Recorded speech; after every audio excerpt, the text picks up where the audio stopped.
footprint is the West Valley, Taylorsville, Kearns, and West Jordan footprint areas. And just absolutely delighted to have our Tuesday topics, which are basically online programs with topics that are pertinent to the now and available online. And with that, it's been a pleasure working with Justin from Senator Lee's office. And Justin has taken the lead with the connection with the SBA and has helped us put this program together. Justin's the business outreach director for Senator Lee's office and uber engaged in our chamber and a very dear friend. And really appreciate that great relationship, Justin, and the expertise and insight that you bring to our members is invaluable. So with that, I'm going to turn the time over to Justin, and Justin will introduce our speaker for today, our presenter for today. I guess I should say presenters, right? And right. To you, Justin. Perfect. Well, thank you for the kind words, Barbara. I certainly value the relationship that our office has with the chamber, and certainly value our friendship as well. But good morning. It's great to be with all of you. As Barbara had said, my name is Justin Anthony. I'm Senator Mike Lee's Business Outreach Director, serve as the liaison between the business community and the Senator. It's my pleasure to introduce our Tuesday topic speakers today. As Barbara had mentioned, there's three of them. So starting off with Dan Nordberg, who's the SBA Regional Director for Region 8. I always say he has the best region because not only does he get to cover Utah and Colorado, but he also gets to cover Montana, Wyoming, North Dakota, and South Dakota. So between the beauty that exists there and the amount of driving, I'm sure he has some great podcasts that he could probably chime in and tell us about as well. We'll also have Marla Trollin, who's the director for the SBA's Utah District Office, and John Gigi, who's the general counsel for the SBA's Utah District Office as well. Our office has had the privilege of working with Dan, Marla, and John quite a bit, not just over the past few months with PPP and EIDL loans, but really for the past few years on ensuring that businesses on and off the Wasatch Front are connected and are aware to the resources that are available to them. We really appreciate the collaborative relationship that exists between the SBA and our office, and certainly look forward to continuing to foster that collaborative relationship. These three are fantastic resources for ChamberWest and for the business community as a whole. And certainly without any further ado, I'd love to turn the time over to Dan. Great. Well, thanks so much, Justin. And I want to echo just on the collaboration front, the partnership that we've had with you and your office. Whether it's rural or urban, you guys do so much to assist small businesses, and we appreciate the partnership. And certainly Barbara and ChamberWest, thank you for the opportunity to be here today and share a little bit about Paycheck Protection Program, and especially some of the new changes that have just come from our congressional partners. So, excuse me, before we get into the details of PPP and some of the recent changes, I think it's really important to highlight how far we have come in a very short amount of time. And while it may seem like a lifetime at this point, it was really less than 3 months ago on March 27th that the president signed into law the CARES Act, which established this new $349 billion paycheck protection loan program designed to help employers retain their employees during this very difficult and unprecedented circumstance with COVID-19.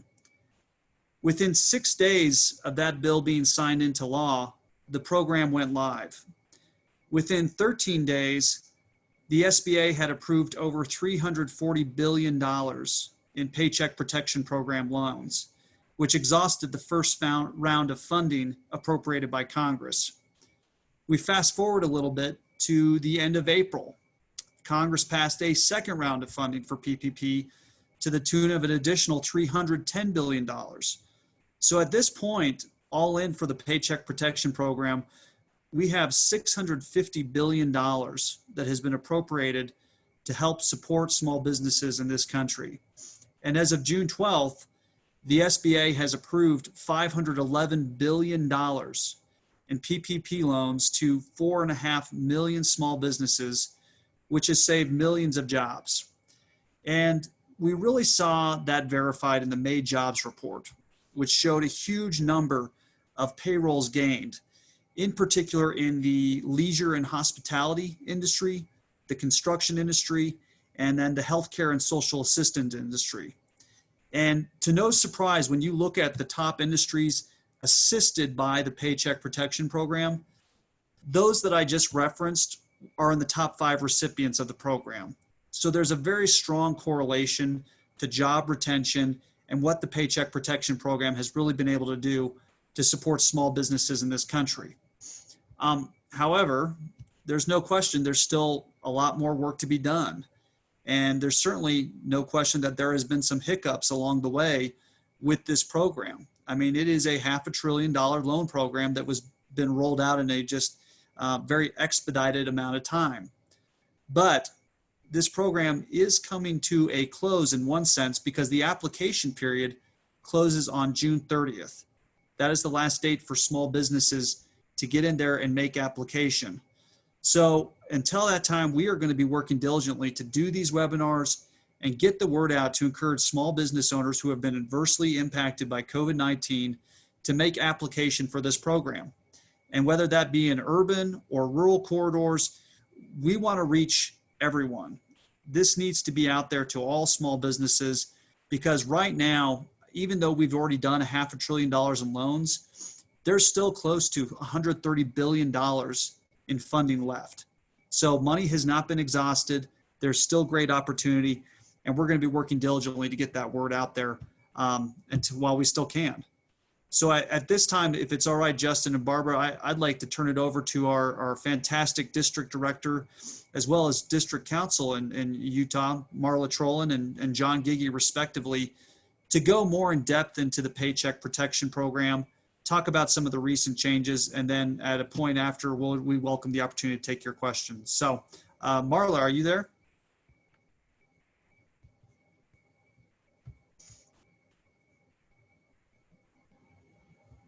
I think she might. Marla, you might be on mute. Now, can you hear me? Yeah, sorry, Marla. Take it away. Okay, great. Thank you, Dan, and thank you, Justin, for inviting us to be here with you guys today. We really appreciate it. So as you know, on June 5th, the President signed into legislation the Paycheck Protection Program Flexibility Act. And the SBA, along with the Department of Treasury, has released new updated information, including application forms. So we now have an updated borrower application form and a lender application form.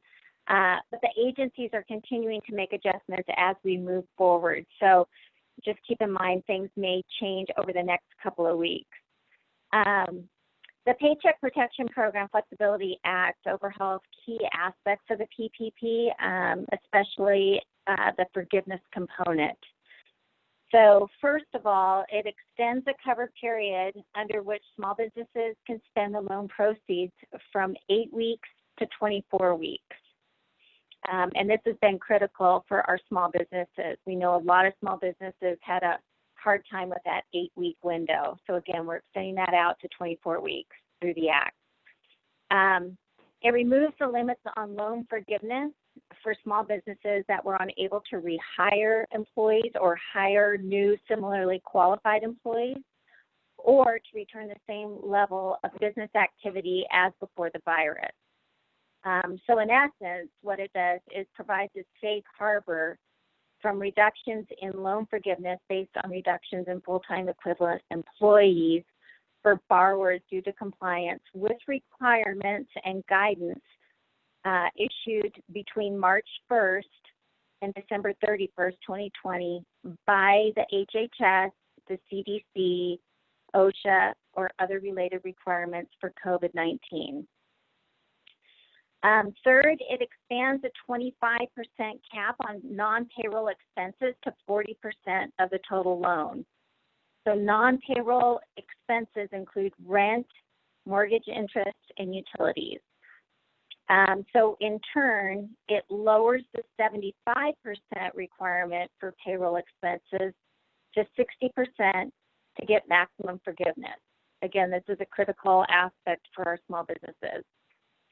So if a borrower uses less than 60% of the loan amount for payroll costs during the forgiveness covered period, the borrower will continue to be eligible for partial loan forgiveness subject to at least 60% of the loan forgiveness amount having been used for payroll costs.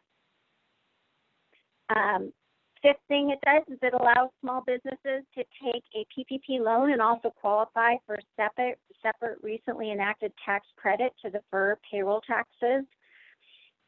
It also extends the loan terms for any unforgiven portions that need to be repaid from 2 years to 5 years at that 1% interest rate. It extends the repayment deferral period for borrower payments of principal, interest, and fees on PPP loans to the date that the SBA remits the borrower's loan forgiveness amount to the lender. Or if the borrower does not apply for loan forgiveness, 10 months after the end of the borrower's loan forgiveness covered period. It continues to focus on our CDFIs. $10 billion was set aside in round 2 to be lent exclusively to CDFIs. So there's the emphasis on serving socially and economically disadvantaged individuals, women, and business in operation for less than 2 years. It addresses the criminal justice reform. So the look-back period has been reduced from 5 years to 1 year to determine eligibility for applicants.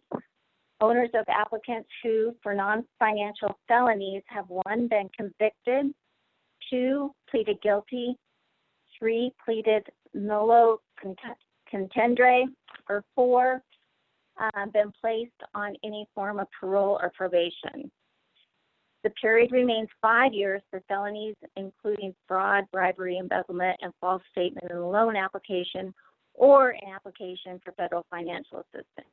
And then, as Dan mentioned, it confirms that the June 30th, 2020 remains the deadline date for which PPP loan applications can be approved by SBA. So again, we only have a 2-week window to apply.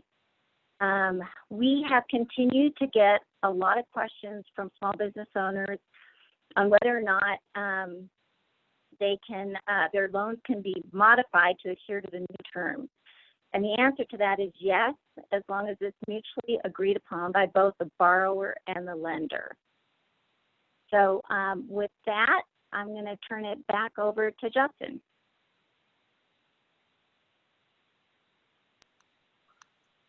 Yeah, so looking to Barbara. Barbara, we have some time to do some questions and answers with Dan, Marla, and John.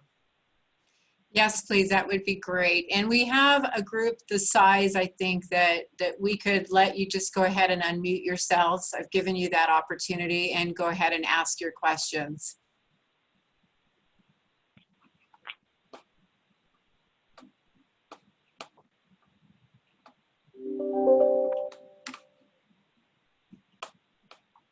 Does anybody have any questions?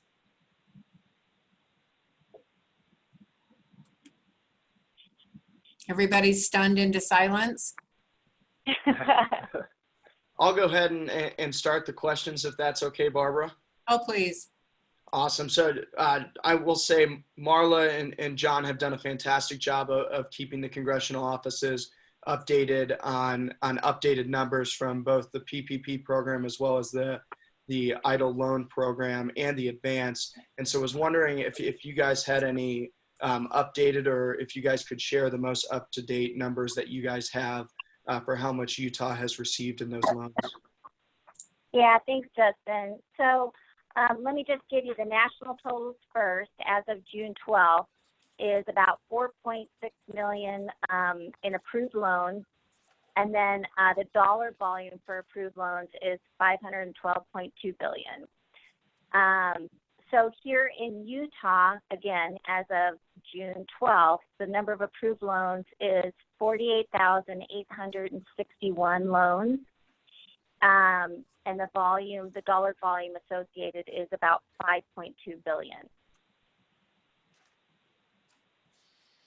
So Utah continues to get just slightly above 1% of the national totals, which is a little bit above their population ratio. So they're taking advantage of the program. Yeah, we're doing quite well on a national scale if you look at it based on population. I know, Steve, you had a question. If you'd like to go ahead and ask yours. Thanks, Barbara. I'm confused about the safe harbor issue. We've had a heck of a time hiring sufficiently to get our head count back up into the area that we want from a forgiveness. And it's not just the folks that we let go at one point trying to get them back. Frankly, people that you let go, you know, it's a little questionable whether you want some of them back. You let them go for a reason. But there are so few people that want to respond to employment messages now. You know, we blame it on the $600 a week, and maybe that plays a role. But whatever it is, it's just hard to get it back up, especially where you're looking for folks who have a little bit of specific talent.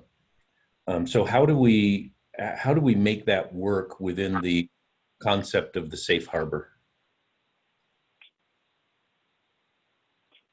So, go ahead, John. Well, of course, under the new act, there's sort of some new guidelines for that. So if you're just unable to get those people back or get similarly qualified people, then you don't have the reduction. And it's important to document those kinds of things. So if you've made a written offer, try to do things in writing. You know, if you email them, give them a written offer to come back, and they email back and say, no, we can't, we don't want to come back, then that's going to be sufficient to support your claim for the full forgiveness. Right, that's right. Yeah, it's not, but that's not the problem. That again, it's not the people that we let go. We need, you know, more, and we can't get them to even call us back. Probably, I haven't looked at it specifically, but I would say 90% of the people that submit applications, when we call them, they just don't call back. And the others would just kind of do a little bit of a dance that's obviously intended to allow them to say that made application, but they certainly, the last thing they want is a job offer. So there's no way to really document that, except we could say we've made this many calls, we've received this many applications. Is there a way to work with that in the context of safe harbor? Yeah, I mean, if you've made some good faith effort to get out there and recruit people and try to hire them, you know, any job postings you put out, just document that kind of stuff. Notate, you know, anytime you made an offer to somebody and they've refused, or, you know, just keep some notes or emails, whatever. Is it the bank that makes those decisions and then sends those along to the SBA, or is it the SBA that makes the decisions? Well, I think there'll be a review. I mean, basically, the business itself makes certifications and supplies that documentation. The lender doesn't necessarily have to do a real hard, fast, deep dive on it. They're able to rely to a certain extent on some of the documentation and certifications, and then SBA will review it also. Okay. Well, yeah. Okay. Thank you. That's helpful. So I do have a question from one of our participants that does not have a microphone right now. And the question is the wage limit for the period still $15,385 for the 8 weeks, or has it been increased for the 24 weeks to say $46,154? Yeah, I think I saw something where they did change that. So they adjusted it for the new 24-week period. I don't have it right in front of me, but that sounds about right, what they're saying. Okay, awesome. And a follow-up question is, right now the IRS has said the expenses paid by these funds are non-deductible. Any movement on making those deductible?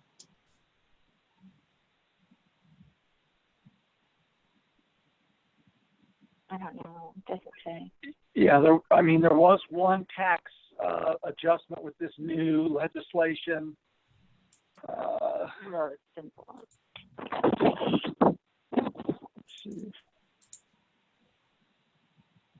So they can qualify for separately.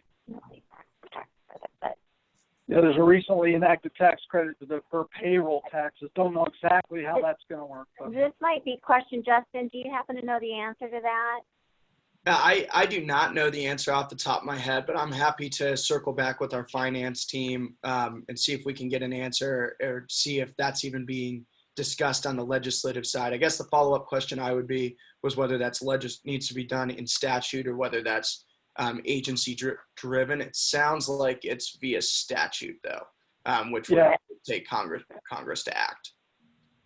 Yep. This is Dan. I'll chime in just real quick on the deduction front. I think that's we're still awaiting guidance, and that may be something in fact that requires legislative action. But to just reinforce what Marla and John were saying, this new CARES Act flexibility legislation does allow for the delay of the payment of the employer payroll tax. Employer payroll taxes until January 1st, 2021 for PPP borrowers. So that's certainly some nice flexibility that was not currently in place before this legislation recently. So Dan, what you're suggesting is if you got the PPP, you could not take advantage of the tax deferment for your federal tax, and now you can? Yes, that's correct.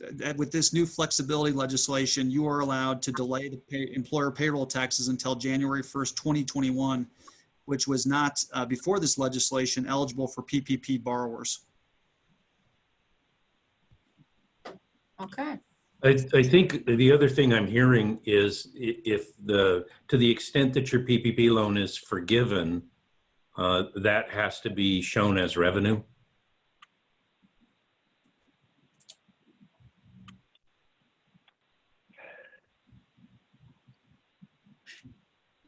That's another good tax question. Yeah. I don't think that is the case. I think there is an exemption for that, and that it's not going to have to be included as income, just like on our normal loans when we accept offers and compromise and charge off amounts, that kind of thing. But I'm not positive on that. Steve, I can dive into that one too and circle back with you and see if I can find anything on that. Justin, let me know what you find out on that as well. I mean, that's a great question. Yeah, you're going to wind up giving back big percentages of it. Yeah, that could be a big chunk. You're right. Seems silly. From a planning point of view, it's sure an important issue. It seems silly for the government, and I don't mean to criticize because you guys have done such a great job and your organizations have with all of this. But it does seem a bit silly to give back a big piece of it.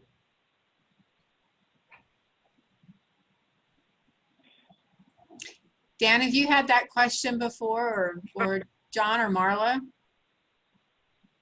No, candidly, no. That's a first for me. So we'll try and dig in as well. I mean, some of the tax implications. I mean, Steve, to your point, yes, it would seem counterproductive to have that be the case. I just would be remiss in answering because I don't know. So let us try and find the answer for you.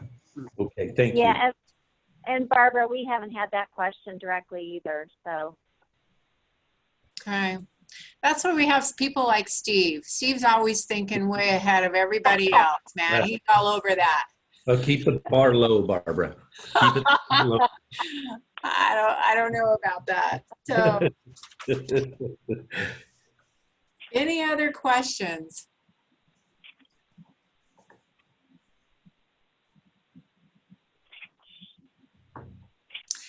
Marla, do you want to expand on any additional information, or John or Dan? No, I mean, I think we covered it for Steve. It just, I just wanted to reiterate again that no reductions if the business can document an inability to rehire individuals who are employed on February 15th and an inability to hire similarly qualified employees, which Steve alluded to. So, I mean, I think as long as the documentation is there for the lender and then that's submitted through to SBA, I mean, I think you should be fine. I did find the answer to Steve's question. In Section 1106 taxability, for purposes of the IRS Code of 86, any amount which would be includable in gross income of the eligible recipient by reason of forgiveness described in this subsection, shall be excluded from gross income. Oh, awesome. Thank Well, you. that makes sense. Yep. Good job digging that up. I've got a parking ticket maybe you could help me with too, since you're so good at Send it over. I've got a few of my own to deal with. All right. My Hey, fancy John, never John, worked. John, would you be kind enough to maybe just send me that verbiage? It's actually in the legislation itself. He pulled up the legislation. So what page is that, or what section? We can get it over to you. Yeah. If you can, John, you've got my email. That would be fantastic. And then I can include that out through my members in my communication out. I think that would be really good for them to know. I do have another question. How do we select the 24 weeks? Is it automatic, not included in income, but the expenses are not deductible? Mark, did I ask that correctly? Yep. Go ahead, John, if you want to answer. Well, is he asking when the 24-week period starts or kicks in, or? Yes. Yeah. Well, It's upon disbursement, right. or they can delay it till the next first or payroll date or something like that. So disbursement has to occur within 10 days after the loan's approved. So that starts the 24-week period. When the loan is approved, or when you get the money in your account. Yes. Yep. Yep. After it's dispersed. Yep. Okay, Mark, did that answer your question? Well, sorry, thanks. I was a little late with my camera and everything, but so there was two questions there. One, so when the 24 weeks came out, it said that it's in there. It said you had to elect. So for everyone that was on the 8-week loan, it said you had to elect. I don't know if you work with the bank or how you elect. We asked the banks how you do it, and all of them just put their hands up and said we don't know how you elect it. So we were just wondering if there's is that going to be part of the forgiveness process, or do we know yet how we elect that? Yeah, I mean, so after the 24-week period from initial loan disbursement or the first payroll date thereafter, the borrower may request forgiveness of the actual amount spent on payroll costs plus payroll costs incurred, but not paid at the end of the period. So for mortgage, interest, rent, utilities, etc. So in other words, it does apply to the forgiveness aspect of this. And like I mentioned before, and you're probably getting these questions as well, if a business receives their PPP under that 8-week period and they want to modify it to these new 24 weeks, and the other terms that are associated with this Flexibility Act, then the lender and the borrower just need to mutually agree and they can switch over. Does that answer your question? So, or are we still not quite? So we're gonna have to work with the bank. Yeah. Yes. Well, I would send them.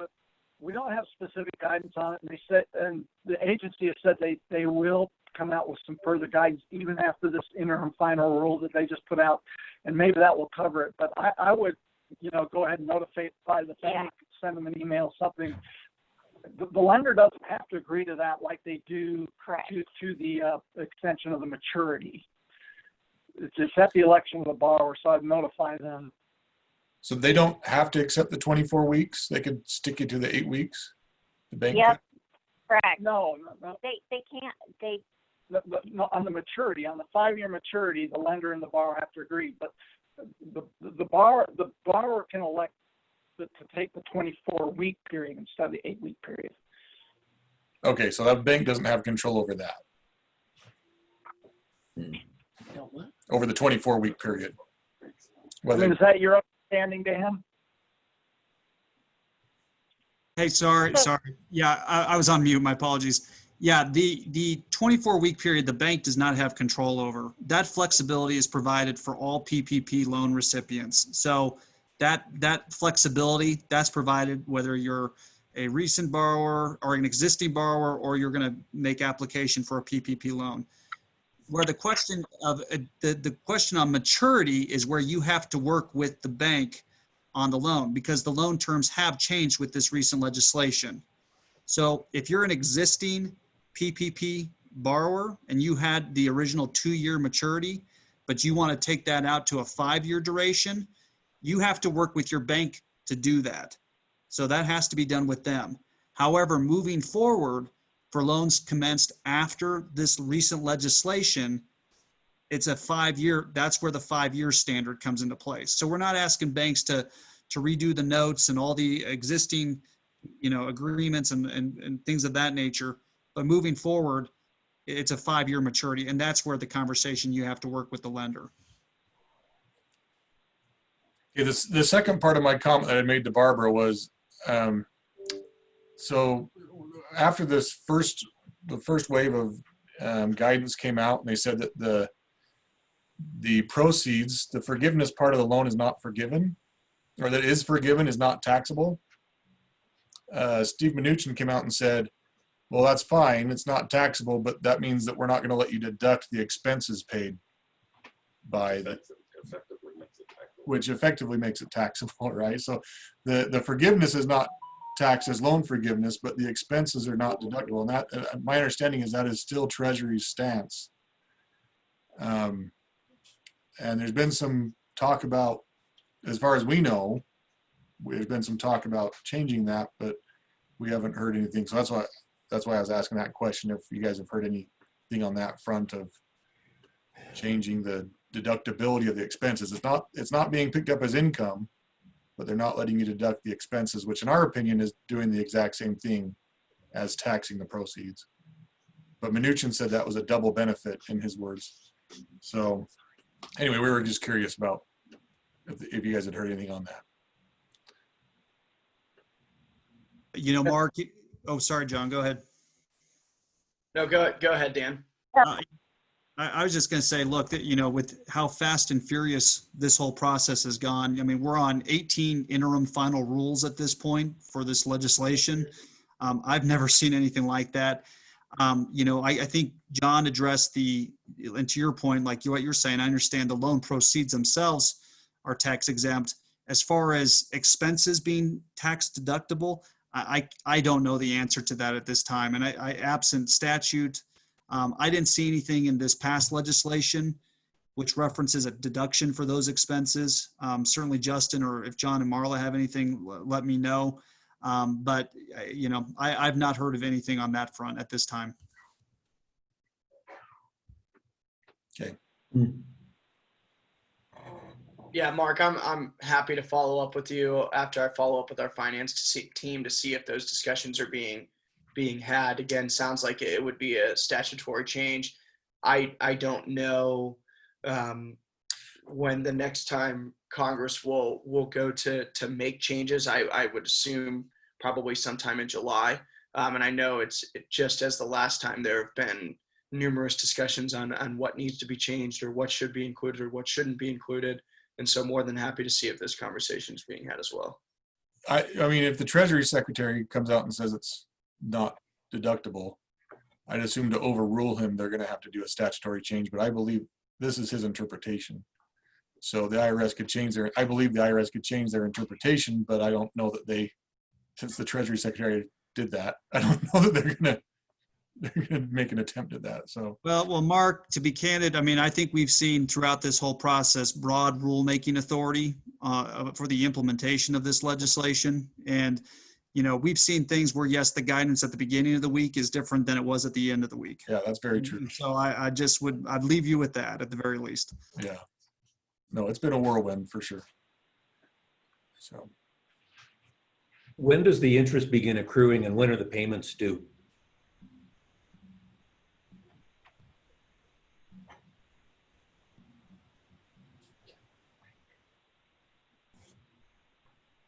my understanding is interest accrues right away. Just payments don't start. But Yes, interest accrues even during the deferral period. But the forgiveness can cover the interest portion too, not just the principal. No, I'm not sure I understand that. Sorry.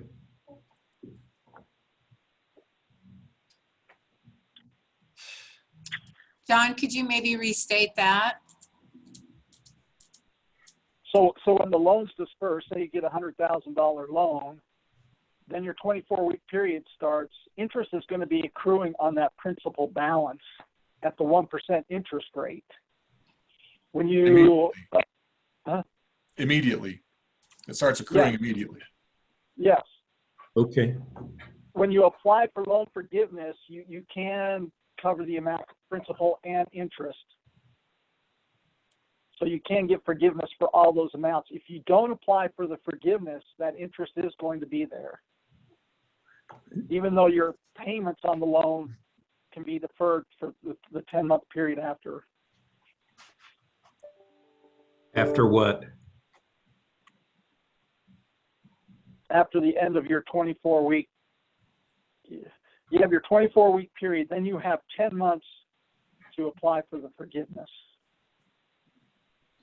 And to the extent that you receive forgiveness, the interest on that amount is also forgiven? I think you get a certain forgiveness amount, and it's applied towards the loan balance, probably interest first, then principal, and then whatever's left over then gets paid out over the 5-year period at the 1%. Okay, so the first payment isn't due until 10 months after the end of the 24-week period? Yeah. If you don't apply if you apply for forgiveness, then your repayments start as soon as SBA has reimbursed the lender for the forgiveness amount. And how long wasn't there a timeline provided by SBA committing them to a specific time to return their findings on the forgiveness? Well, the lender has 60 days, I think, to make a ruling on the borrower's application. Then SBA has a 90-day period to reimburse the lender. And your payments would start right after that? Yes. Okay. Well, that can be out there a ways. 24 weeks, 10 months plus 5 months. Well, no. I mean, the 5 months would.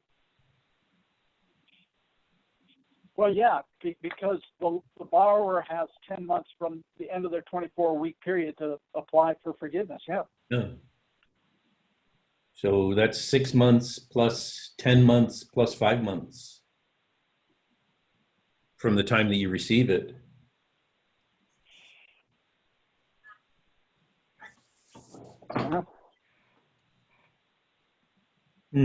So on that note, can you apply before the 24 months is up for forgiveness? Before the 24 weeks? Or weeks, yeah, before the 24 weeks are up.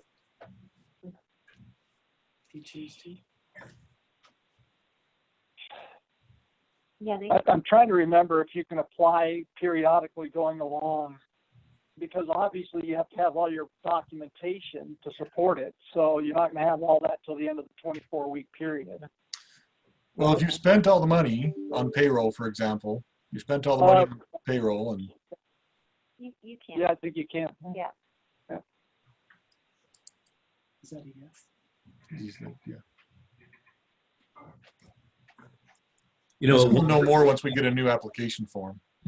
I'll happily keep the money at 1%. So John, will you just one more time state kind of the timing? So application, get the money, 24 weeks. Can you just kind of maybe reiterate what that timing looks like and when payments restart?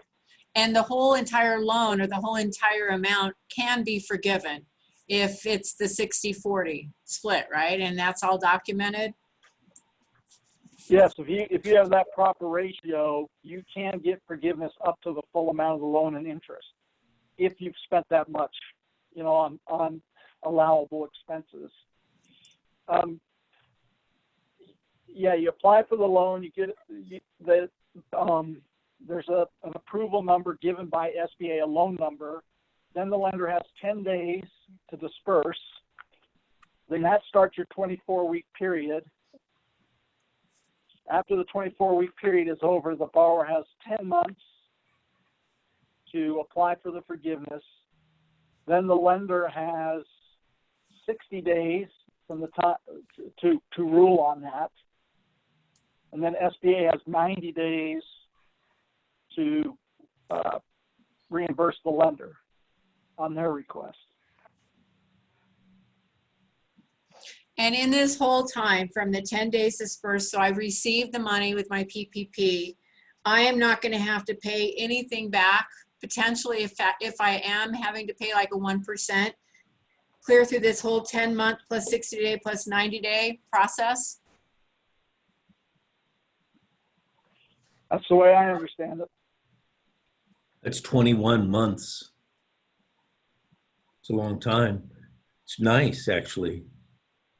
Well, I think it's more like 15 months, but 24 weeks.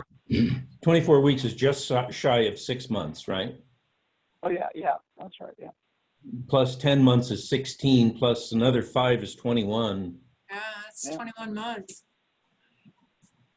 And at the 21 months, then you're just going to start paying whatever was not forgiven with your 1% interest. Correct. That started accruing 21 months ago. But still, it's 1%. It's unbelievably favorable. Okay. Does that answer everybody's questions? Mark, you've got that look on your face. I'm good. Yeah. But to be clear, you not only have to spend the 60% on payroll, you have to have a head count that's appropriate to whichever of those two periods you choose to use. You know, as Yep. the look back. Unless you qualify under the safe harbor, yeah. Yeah, good. Yep.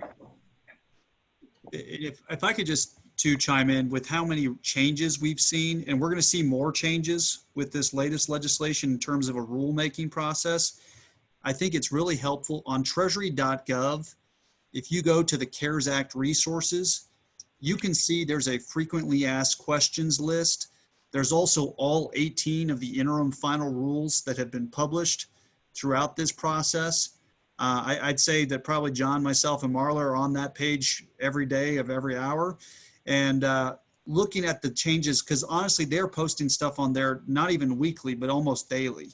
So it's a good repository to look at and see what the latest information is, because guidance is coming out. It's not just an SBA program. We also have the Department of Treasury, which really has been also tasked with implementing this.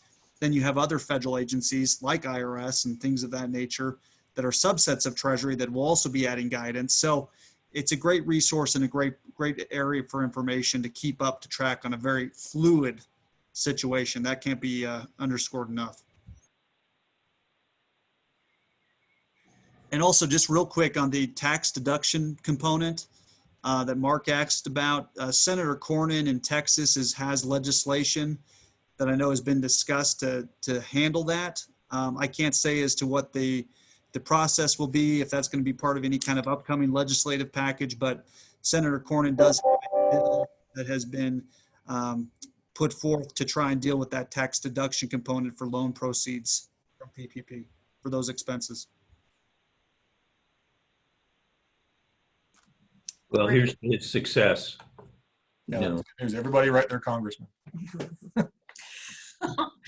Okay, and with that, Justin, do you have any, well, Dan, let's start with you, and Marla and John, do you have any wrap-up comments as we come close to our time of conclusion? No, I just want to reiterate what Dan said, which is, let's get our small businesses out there that haven't already applied, get them to apply now in this 2-week window. Yeah, I'll just echo that, and I'd also echo. Look, this is a rolling regulatory environment that we're in. This is a $500 billion loan program that has been put into effect in a 3-month time span. So there's going to be a lot of changes. That's not even taking into account the congressional changes that have been coming into play, and that's certainly once you have legislation, you're also going to have additional rulemaking. So just ask that you bear with us, but we also want to walk through this process with you. So if you have additional questions, certainly reach out to Marla and John. They're fantastic. And then every day, again, we're looking at treasury.gov to see what new guidance is coming out. And I'm hopeful, on the forgiveness side, there was some direction from Congress to try and make that a much simpler process on the forgiveness application. We'll see what comes out of that, but there are going to be additional changes. So stay tuned, and we'd welcome the opportunity to come back on a future meeting. Thank you, Dan. We would be honored to have that. John or Marla, any additional comments from you? No, don't think so. Okay, fantastic. To you, Justin, if you have any comments you'd like to share before we wrap up. Yeah, thank you. Just want to again thank the SBA team for joining the call this morning. Certainly, it's a completely evolving situation and one that's changing on the regulatory side, and as Dan said, on the legislative side as well.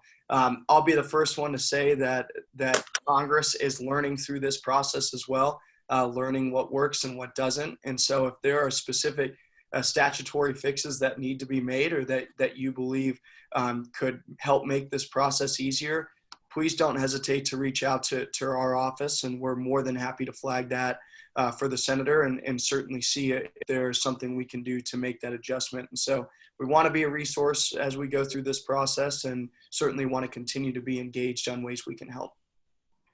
Thank you. And Justin, you've been awesome. I know when I've had questions and reached out, and Marla and John also, thank you so much to that. And on behalf of ChamberWest and the businesses we represent, thank you so much to the SBA, to Dan, to Marla, to John, and thank you, Justin, for your leadership and support. And thank you to those of you that are on the call. I wish we'd have had money, but we had powerful in numbers, right? And this is such great information. And with that, I hope you'll join us in 2 more weeks for our next Tuesday topics. We'll have each of our 3 mayors in our cities talking to us about what the cities are doing in support of businesses as we move forward, as well as they receive CARES Act funding in their communities. So with that, I hope you all have a fantastic day. Take care. Thank you. Thank you, guys. Very much. Thank you. Appreciate it.